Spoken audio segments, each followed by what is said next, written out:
Hello बच्चों, let's read the following question. Find the pressure in an air bubble of diameter d is equals to 4 micrometer located in water at a depth h is equals to 5 meter. The atmospheric pressure has the standard value P naught. Question में हमें क्या दिया है, air bubble के inside हमें pressure find out करना है, उसका डायमीटर दिया है, उसकी लोकेशन दी है इन द वाटर और बताया है एटमॉस्फेरिक प्रेशर का जो वैल्यू है वो स्टैंडर्ड वैल्यू है. So first of all we will talk about the key concept used in the question. इस question में हम क्या key concept use करेंगे. Let us suppose हमारे पास क्या है, एक इस तरीके से vessel है जिसमें हमने water रखा हुआ है. ये क्या हो गया, vessel हो गया. यहाँ पे suppose इतनी depth पे क्या किया हुआ है, हम यहाँ तक हमने इतनी height तक water को fill किया हुआ है. इसके ऊपर से क्या लग रहा होगा, यहाँ पे लग रहा होगा atmospheric pressure, that is P not given है हमें. पी नॉट क्या है, एटमॉस्फेरिक प्रेशर को डिनोट करता है, एटमॉस्फेरिक प्रेशर.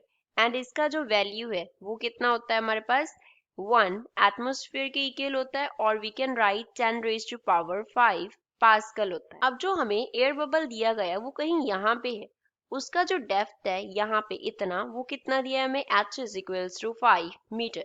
तो ऊपर वाला ये 5 मीटर का जो कॉलम है वो हाइड्रोस्टैटिक प्रेशर लगाएगा किसके ऊपर, इस एयर बबल के ऊपर. क्या लगेगा, इतनी कॉलम की वजह से pH हाइड्रोस्टैटिक प्रेशर वहां पे एक्सर्ट होगा. pH is hydrostatic pressure, hydrostatic pressure को डिनोट करता है. एंड इसको हम कैसे कैलकुलेट करते होते हैं, by the formula rho g h. H हमें डेप्थ गिवन है, g acceleration due to gravity होता है, we know that. And rho से हम डिनोट कर रहे हैं वाटर की डेंसिटी को, वो कितनी होती है हमारे पास, 10 रेज टू पावर 3 किलोग्राम पर मीटर क्यूब होती है. तो टू प्रेशर ये एक्ट करेंगे उसके ऊपर. थर्ड प्रेशर जो एक्ट करेगा that will be excess pressure. Excess pressure वहां पे एक्ट करेगा. अब एक्सेस प्रेशर का क्या कॉन्सेप्ट है, सपोज ये हमारे पास एयर बबल है, तो इस एयर बबल के इनसाइड इस तरीके से सरफेस टेंशन T एक्ट करेगा. T जो है वो डिनोट कर रहा है सरफेस, T यहाँ पे डिनोट कर रहा है सरफेस टेंशन को. T क्या है, सरफेस टेंशन है. तो इस सरफेस टेंशन की वजह से इनसाइड क्या होगा, प्रेशर होगा.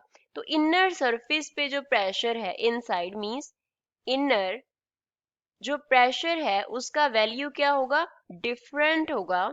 उसका वैल्यू डिफरेंट होगा किससे, जो यहाँ पे आउटर सरफेस पे प्रेशर है, दैट इज आउटर प्रेशर. तो इनर प्रेशर से आउटर प्रेशर का जो डिफरेंस है उसे हम, दैट डिफरेंस को क्या बोलते हैं, हम एक्सेस प्रेशर बोलते हैं. सपोज एक्सेस प्रेशर को हम डिनोट कर रहे हैं PE से, तो इसे हम बोलते हैं that difference is known as excess pressure. जो वैल्यू है वो क्या रहता है, 2T, T surface tension upon में R रेडियस.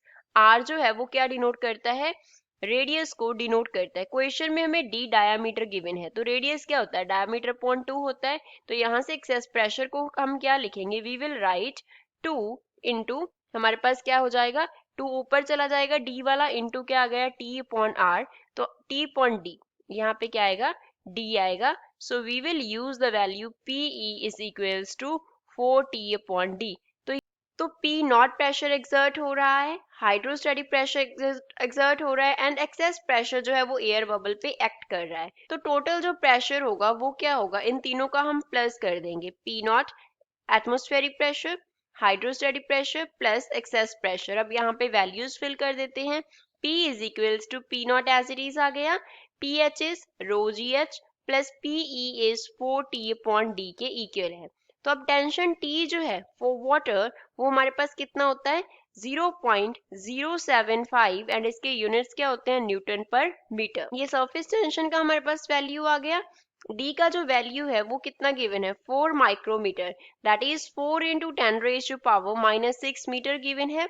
H का जो वैल्यू है वो हमें कितना गिवन है, 5 मीटर गिवन है. डेंसिटी का वैल्यू हमने ऑलरेडी लिख लिया. G का जो वैल्यू वो हमारे पास होता है 10 मीटर पर सेकेंड स्क्वायर. तो यहाँ पे सभी वैल्यूज को फिल कर देते हैं. So P will be equals to, P nought कितना है, 10 raise to power 5 pascal, plus rho की जगह पे कितना आ गया, 10 रेज टू पावर 3, G की जगह पे 10 इंटू H की जगह पे 5 प्लस 4 एज इट इज आ गया. T की जगह पे 0.075 अपॉन में क्या आ गया, D, that is 4 into 10 raise to power -6.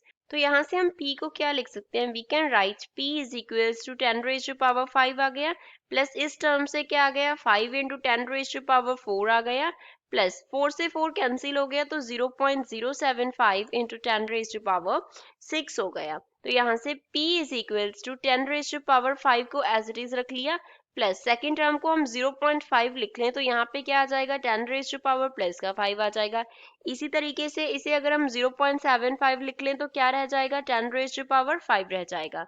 तो P जो है वो इक्वल आ गया 1 प्लस 0.5 प्लस 0.75, और यहाँ से हमने क्या कर लिया 10⁻5 को कॉमन निकाल लिया। सो इन सभी वैल्यूज को ऐड करके P का जो वैल्यू है वो हमारे पास आ जाएगा 2.25 इंटू 10⁻5 पास्कल। तो यहाँ से हम इसे एटमॉस्फेयर में कन्वर्ट कर लेंगे। We know that one atmosphere होता है 10⁻5 पास्कल, तो ये बन गया 2.25 एटमॉस्फेयर के इक्वल। तो ये हमारे पास क्या आ गया, प्रेशर का फाइनल वैल्यू आ गया। तो इतना टोटल प्रेशर होगा inside the air bubble. So this is final answer for the given question. I hope you understood it well. Thanks.